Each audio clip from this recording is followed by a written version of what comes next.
তুই এখানে দরজার সামনে বসে থাকলে হইব বল? তোর জন্য মাছ আনতে গেছে, তোর মাছ শেষ হয়ে গেছে গা। ঈদের ছুটি, বাজার বন্ধ, তাই জন্য মাছ পায় না দুদিন দিয়ে ঘুরে আসতেছে বাজারের থেকে। এই রুমে গিয়ে বল যা। দরজার সামনে দেখেন, দরজার সামনে, মেন দরজার সামনে এসে এরকম বসে রয়েছে।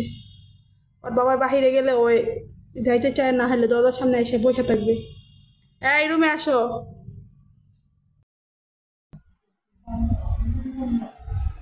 কিরে তুই না চিপস খাইছিলি, খা এখন খা। দাদি দাদাদি ভাঙ্গি খা। হয় হয় যদি চিত্ত দিতে জায়গা। কিরে আয় আয়, এত বড় হাত করিস নাই। বাস করতে দিয়ে গেছি কখন? এত সময় লাগলো দুইটা কাপড় বাস করতে? বলতো দেখি। কাপড় বাসকে এবার কাপড় হুঙ্গস যেন কেমন সুন্দর গেরাননি।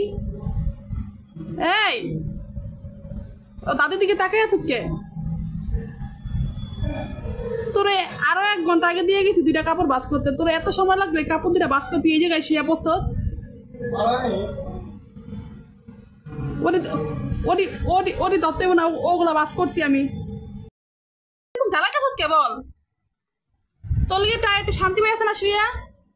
তুই হ্যার মুখের সামনে গিয়ে কি বলতেছ বল, এমন কথা বল। হ্যাঁ হ্যাঁ আমার কামড় দিব, দাদির লোক ভালো খাতি।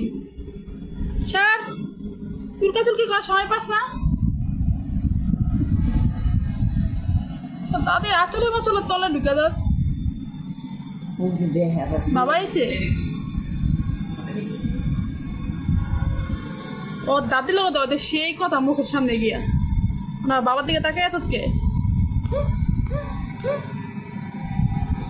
কামড় দিবি না, আবার মারবো। কোলের থেকে নাম, বাবার কোলের থেকে নাম, নাম নাম। আসো আসো কোলে আসো। দেখেন কেমনি চোখ বড় বড় বড় বড় করে আমার দিকে তাকায়।